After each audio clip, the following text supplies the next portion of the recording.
Greetings.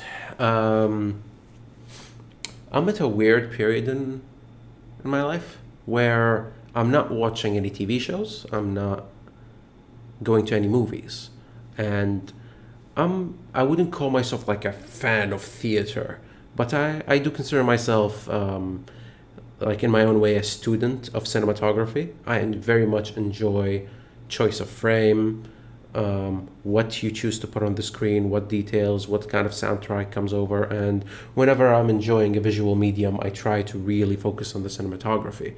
And to the dismay of my friends who watch movies or show me stuff, I have to nerd out every now and then on what I think about the cinematography, less about the story, and things of the sort. However, it isn't the cinematography that I think is the problem, right? Why I'm not enjoying things anymore. The cinematography has been going well, but there's a certain standard that I think the movie and like TV show industry kind of like failed to meet or failed to meet for a while now. And the question that always comes to my mind is why, right? What's happening? I find the easiest answer kind of moot, right? It's the woke agenda. Somebody would say, it's like, oh, they're injecting wokeness into everything, ruining the show. It's not wrong necessarily, but it is. I don't think it's right either because I don't know. Most of these people, what they miss is that woke messaging has been there in 2005, was there in 2010, and the movies were great. But over this period, there seems something must have happened to change it. And I have a theory.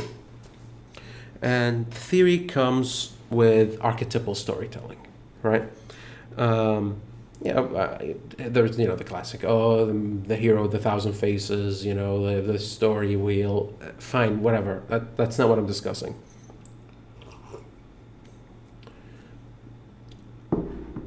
What I'm discussing is instead, um, what is the point of a story, right?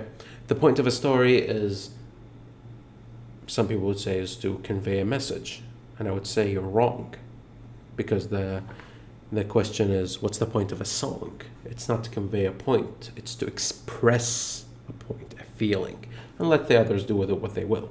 It is an expression, right? All art is expression. And what expressions inherently try to do is take the infinitely complex nature of thought and emotion and try through skill to condense it into a form of medium that others can receive into their own infinitely complex thought and emotional process. In a way, it's a two-way street. There is no story without somebody to hear it. There is no art without somebody to see it. There is no music without somebody to hear it, etc., etc. And the reason people are drawn towards the arts, drawn towards to music and theater and all these wonderful artistic expressions, all come down to wanting to see somebody's heart in front of them. And I do believe genuinely that when you're, the best expressions I've found were not the most skilled, but were the most heartfelt, right? The artists who wear their hearts on their sleeve when expressing their medium are the ones that I interact with the most. Because in a way, they're messing a little bit with the idea that is our expression, right? And through their play, I get something that they may have not intended. I write poems on my off time. Haven't done so in a while, but I have a couple of good ones. I have one that I practically show to everybody who's interested, right? And that when I show them that poem, every time after they read it, I ask them, "What is your interpretation? What do you think I'm saying?" And every person gave me a different answer. There are some who took the words very literally and extrapolated meaning from that, and there are those who didn't, right? And kind of went through their own thought tangent about it, and just they used the words as simple hooks to guide their exploration. That's why I know that poem is good, is because what I think it said changed over time as well, and so did everybody else's. In a way, when I expressed that poem, I expressed it in, and I didn't understand what's going on. And when I show it to people, neither do they. And we're all kind of trying to figure out what I'm doing with this art, right? Now, that's missing in modern storytelling. Everything seems to be, it like needs to be superseded with some form of message or idea or a crowd or an audience, right? Like I see it a lot in music in particular, where essentially following the trends is more important than genuinely expressing. And of course it carries over to the movie industry, where every show I see needs to, in order to build up an audience, instead of simply giving the rawest expression you can, you just simply like make this robot from a formula, you know what I mean? Like the modern Marvel movie, right? It's like, okay, it's like like McDonald's, it's like all of them are the same, and you know everybody's gonna die, and you're just gonna kind of go through it. I compare it to like the giants of TV, like Breaking Bad, Game of Thrones back when it was competent. When you see these, you are excited because you don't know what's happening. You don't know where the artist is taking you. And once it's over, like I have, people fought on Breaking Bad. Spoiler alert for people who didn't watch it. About Walter White and how things ended with him. Was it justified, the ending they chose? And people analyze that to high hell and back, and still do to this day. I see videos on fucking Breaking Bad,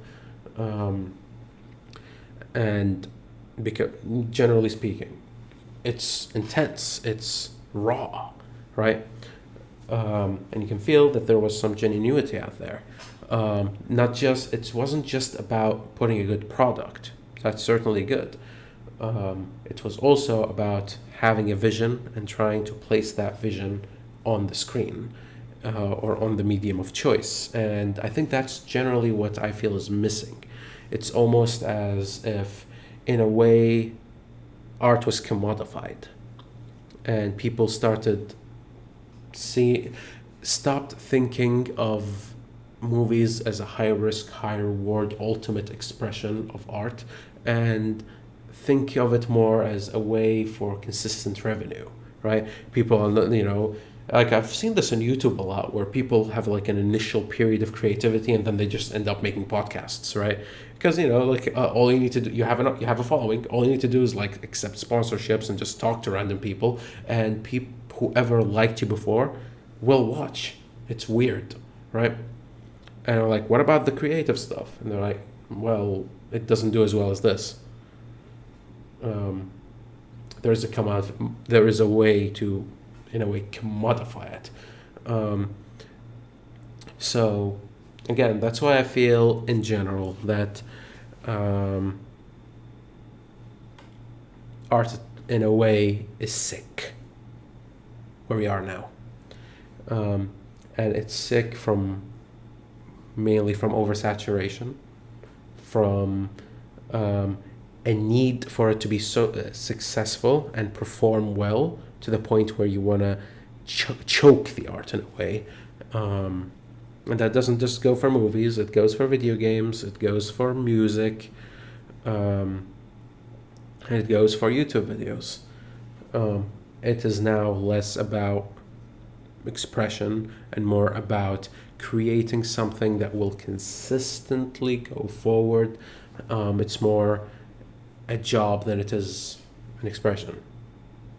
And again, as a history buff, I look way back and see the people who considered themselves artists. There weren't many of them. There was a good amount, but there weren't many of them, and they were valued because that amount of dedication was something, and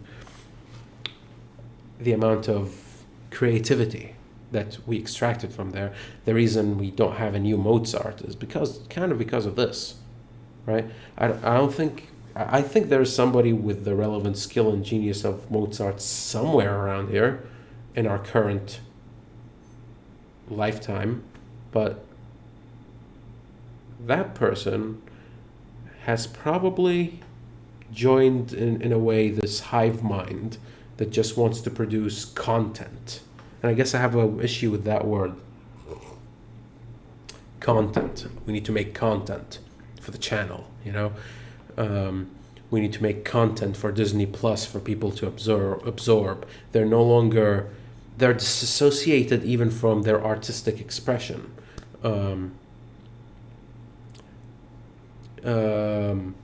Consistency is more important than quality a lot of times, and predictability is more important than quality. And sure, there are some qualitative channels out there on YouTube, some decent movies, maybe here and there, you know, if somebody really bothers looking, but they are dwarfed by the amount of low quality, low worked, low skilled attempts by everybody else. And you know, I can sit here from my high horse and critique, you know, like people who are in the biz and have probably spent 20 years doing it, but I will, because because if I ever got to produce something, you bet my ass my soul will be in it, shit or not. And you can see that a lot. People still feel it, despite my immense hatred towards that game. Omori has a lot of heart put into it. It's not a good game, you know, but it had an extremely passionate team, and people noticed, and it has such a high standing in the gaming community because of it.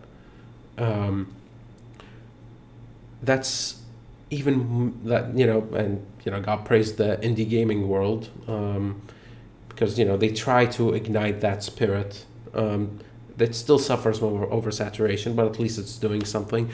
That's entirely missing, I feel, in movie and TV. And this industry has so much money to make anything that even having somebody try out something new, it's a very risky affair, and nobody will be willing to do it with you. There's like a ceiling, so like, you know, unlike gaming where the indies can like make shit and like, you know, restart and form new genres and stuff like that, you can't. It's very hard to do that in movies. It's very hard to do that with these high ranking business. So it's a two-pronged assault, right? On one hand, it's too expensive to make risky changes. On the other hand, it's the safest way to retain your profits is to essentially divorce it from everything that makes it good and just kind of do a repeat of something or another. You know, Mission Impossible 15, Fast and Furious 23, whatever the new Marvel guy is, etc., etc. I do think this is a problem that needs to be addressed. Otherwise, we're not going to get anywhere with our creative medium. It's not just about, wokeism or hiring the right author. It's also about really wanting to produce something out of the, you know, like that expresses what you want to express. So yeah, that's what I have. See you on the next one.